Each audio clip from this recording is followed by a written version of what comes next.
seatbelts fastened, all of your carry-on luggage stowed until the aircraft is parked safely at the gate. And the captain does turn off that overhead fasten seatbelt sign. Please use caution when you open the overhead bins. The items you have placed up there just shift around during the flight. If you're making any connections here out of Chicago to other Southwest cities, go out and check the TV monitors in the gate area for your appropriate flight, gate number, and time of departure.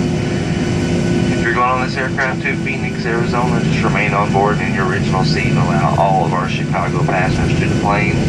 Once they have, then we'll come from the back to the front and count you as a through passenger.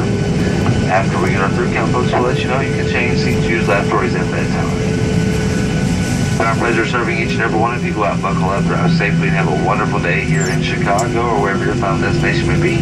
Come back and see us again real soon, folks. We do appreciate your business here at Southwest Airlines, and we welcome you to Chicago's Midway Airport.